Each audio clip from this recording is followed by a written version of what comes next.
দেখুন, মৃত্যুদণ্ডের রায় বেরোবার পর 18ই নভেম্বর তৌহিদ হোসেনের প্রথম চিঠি হাসিনাকে ফেরত চেয়ে, তারপর গত 7 দিনে আরো 2টো চিঠি। শেষমেশ ভারতের পররাষ্ট্র মন্ত্রক একটা জবাব পাঠিয়েছে, বলেছে অপরাধ ট্রাইব্যুনাল কিভাবে গঠিত হয়েছে, যেভাবে গঠিত হয়েছে সেটা আইন ও সংবিধানকে কিভাবে ভেঙে, সংবিধান মেনে হয়েছে কিনা, বিচারপতি হিসেবে যারা নিযুক্ত হয়েছেন তারা বিচারপতি হওয়ার যোগ্য কিনা, সাক্ষ্য প্রমাণের ভিত্তি, শেখ হাসিনার পছন্দ করা আইনজীবীদের নিযুক্তি দেওয়া হয়েছিল কিনা, ইত্যাকার বেশ কিছু প্রশ্ন। এর সঙ্গে চাওয়া হয়েছে ওই 453 পাতার রায়ের কপি, শুনানির পূর্ণ বিবরণ, সাক্ষ্য প্রমাণের যাবতীয় নথি। এসব পেলে ভারত সরকার বিচার করে দেখবে এই মামলা রাজনৈতিক উদ্দেশ্যে করা কিনা, প্রতিশোধমূলক মানসিকতা থেকে তৈরি কিনা, এবং বিচার প্রক্রিয়া নিরপেক্ষ ছিল কিনা। সব ঠিকঠাক থাকলে তবেই শেখ হাসিনাকে ফেরত পাঠাবার কথাটা বিবেচনা করা যেতে পারে। কেউ প্রশ্ন তুলতেই পারেন, কিভাবে বিচার হবে বাংলাদেশে, সেটা বাংলাদেশের সার্বভৌম অধিকার, ভারত সেখানে নাক গলাবে কেন? এর উত্তরে বলতে হয়, দুই দেশের মধ্যকার যে প্রত্যর্পণ চুক্তি মোতাবেক বাংলাদেশ শেখ হাসিনাকে ফেরতের দাবি জানাচ্ছে, সেই চুক্তির ধারাতেই এই সব প্রসঙ্গগুলো দেখার আইনগত অধিকার ভারতকে দেয়া হয়েছে। ভারত তাই এই সব প্রশ্নের জবাব চেয়েছে এবং জবাব পেলে তারপরে দেখবে। এই জবাব চাওয়াটাই, জবাব যে বাংলাদেশ সরকারকে মহা ফাঁপড়ে ফেলেছে সেটা জানা কথা। সমালোচকদের কথা ছাড়ুন, বাংলাদেশের বর্তমান সরকারের নয়াদিল্লিস্থ হাই কমিশনের প্রেস মিনিস্টার ফয়সাল মাহমুদ, তিনি এনডিটিভিতে একটি মতামতে লিখেছেন, তিনি নিজে এই মতামতটি দিয়েছেন, লিখেছেন সেখানে প্রবন্ধ গোছের, সেখানে লিখেছেন অপরাধ ট্রাইব্যুনালের বিচারে অনেক ত্রুটি আছে।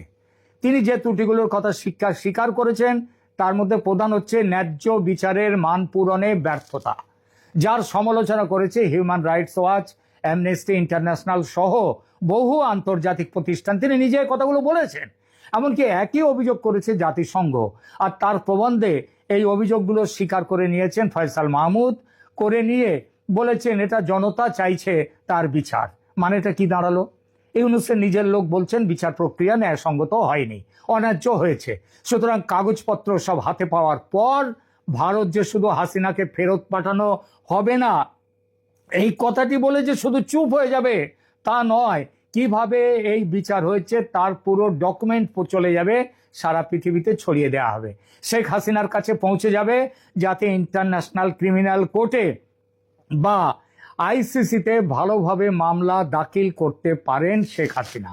খবরে পড়লাম এই হাসিনাকে ফেরত পেতে ইউনূস সরকারের আইন উপদেষ্টা আসিফ নজরুল ঘোষণা করেছেন যে সরকার হেগের আইসিসিতে, ওই ইন্টারন্যাশনাল ক্রিমিনাল কোর্ট, সেখানে ক্রাইমস কোর্ট, সেখানটায় যাওয়ার বিষয় বিবেচনা করছে যদি দ্বিপক্ষীয় প্রত্যর্পণ প্রক্রিয়া সফল না হয়। এই লোকটা যে কি করে একটা দেশের আইন উপদেষ্টা হয়, আবার নাকি ঢাকা ইউনিভার্সিটির আইনের অধ্যাপক, আমার কি করে যে হন তিনি আমার জানা নেই। অবশ্য বনগাঁয় শিয়াল রাজা বলে একটা কথা আছে, তবে শিয়াল বুদ্ধিমান যত না তার চেয়ে বেশি ধূর্ত।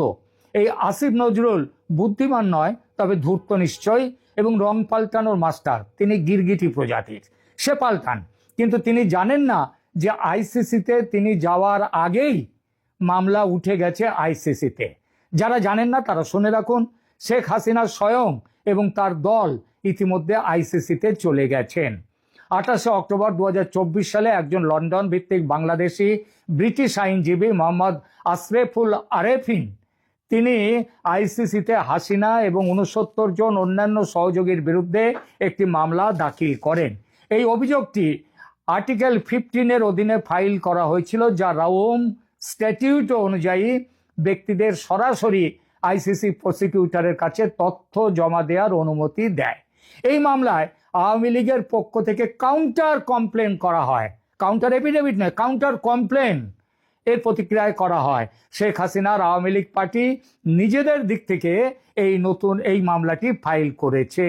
এই মামলায় তারা, আওয়ামী লীগ, অভিযোগ করেছে যে ইউনূস সরকার আওয়ামী লীগ সদস্যদের বিরুদ্ধে প্রতিশোধমূলক সহিংসতা করেছে, 400 আওয়ামী লীগ নেতা ও কর্মীকে হত্যা করেছে মারধর এবং লিঞ্চিং এর মাধ্যমে, 25 জন আওয়ামী লীগের নেতা এবং কর্মীদেরকে জুলাই 2024 থেকে জেল কাস্টডিতে বা পুলিশ কাস্টডিতে মেরে ফেলা হয়েছে। এই কাউন্টার কমপ্লেনটি আর্টিকেল 15-এর অধীনে ফাইল করা হয়েছে, যা ইউনূস এবং তার সঙ্গে 62 জন তার উপদেষ্টা এবং অন্যদের বিরুদ্ধে গণহত্যা এবং মানবতার বিরুদ্ধে অপরাধের অভিযোগ তুলেছে। তাহলে বোঝা গেল আসিফ নজরুল যাওয়ার আগেই আওয়ামী লীগ কিন্তু চলে গেছে আইসিসিতে। এই মামলা ছাড়া শেখ হাসিনা বারবার ইউনূস সরকারকে চ্যালেঞ্জ করেছেন যে যদি তারা তাদের মামলায় তাদের অভিযোগে আত্মবিশ্বাসী হন তবে সেটি আইসিসিতে নিয়ে যান। তার যুক্তি হচ্ছে, আমি আমার অভিযুক্তদের সামনে একটি যথাযথ ট্রাইব্যুনালে দাঁড়াতে ভয় পাই না, যেখানে প্রমাণ সাবধানে ওজন করা যায় এবং পরীক্ষা করা যায়। এই কারণেই আমি বারবার ইউনূস সরকারকে এই অভিযোগটি হেগে ইন্টারন্যাশনাল ক্রিমিনাল কোর্ট বা আইসিসিতে নিয়ে যাওয়ার চ্যালেঞ্জ দিয়েছি। হাসিনা দাবি করেছেন ইউনূস সরকার এই চ্যালেঞ্জ গ্রহণ করবে না, কারণ তারা জানে যে আইসিসি থেকে তিনি অব্যাহতি পাবেন, মানে শেখ হাসিনা আইসিসি থেকে অব্যাহতি পাবেন।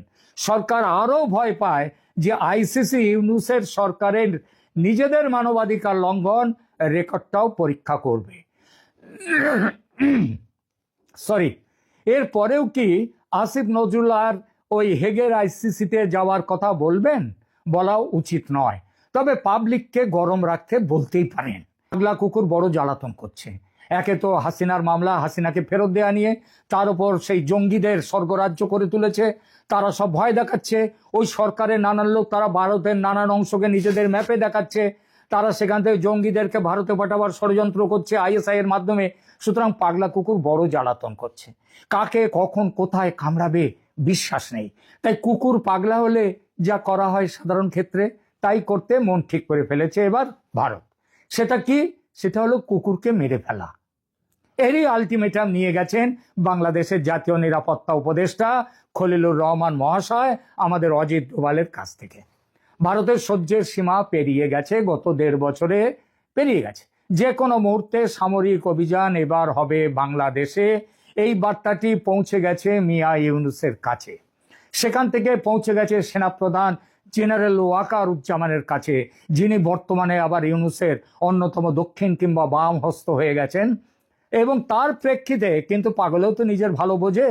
সুতরাং ওয়াকার বুঝে গেছেন জল কোন দিকে গড়াচ্ছে এবং জল যেদিকে গড়াচ্ছে সেটার দিকে তাকেও যেতে হবে। সুতরাং তার প্রেক্ষিতে 2 দিন আগে ওয়াকার সাহেব ঢাকার সেনানিবাসে জেনারেলদের সঙ্গে একটি গোপন মিটিং করেছেন বলে বিভিন্ন সূত্র থেকে খবর পাওয়া যাচ্ছে। সেখানে আলোচনা হয়েছে আগামী 15 দিনের মধ্যে নাকি বাংলাদেশ আক্রমণ করবে ভারত। এই আক্রমণে কি করবে ভারত সেটাও আলোচনা হয়েছে। রংপুর ও চট্টগ্রাম ডিভিশনকে কেটে দেবে বাংলাদেশের ম্যাপ থেকে। বাংলাদেশ তো 7 সিস্টার্সকে কেটে ভারতের 7টা রাজ্যকে দখল করতে চাইছিল। তো এবার ভারত নাকি ঠিক করছে রংপুর ও চট্টগ্রাম ডিভিশনকে কেটে দেবে বাংলাদেশের ম্যাপ থেকে, জুড়ে নেবে ভারতের সঙ্গে। ভারত এরকম কোনো কথা বলেনি, তবে বাংলাদেশের জেনারেলদের ভয় এটা। এই পরিস্থিতিতে কি করতে পারে বাংলাদেশ সেনা? এটা অবশ্য ফিস ফিস কানে কানে কথা। সেটা হলো ইউনূসকে গদি থেকে হটিয়ে তাকে নাকি খাঁচায় বন্দি করা হবে, মানে জেলখানার খাঁচা। উপদেষ্টাদের সঙ্গে তাকে জেলখানায় পাঠানো হবে এবং তারপরে নাকি শেখ হাসিনাকে সাদরে দেশে ফিরিয়ে নিয়ে যাওয়ার কথা। তিনি ক্ষমতায় বসবেন আবার এবং নির্বাচন হবে তার নেতৃত্বে। এই কথাগুলো গত বেশ কিছুদিন আগেও আমি আমার একাধিক ভিডিওতে বলেছি, যদিও পাকা সিদ্ধান্ত হয়নি এখনো। তবে এটা ছাড়া বাংলাদেশকে অখণ্ড রাখার আর কোনো পথ নেই। বাংলাদেশকে অখণ্ড রাখতে পারে একমাত্র শেখ হাসিনা। এসব যে কথার কথা নয়, তার প্রমাণ মিলতে খুব বেশি দেরি করতে হবে না। মাত্র কয়েকটা দিন অপেক্ষা করুন। নির্বাচনের তফসিল ঘোষণা হোক, দেখা যাক আওয়ামী লীগ সম্পর্কে কি সিদ্ধান্ত হয়েছে, তারপর দেখা যাবে নাটকের বাকি অংশ। ধন্যবাদ।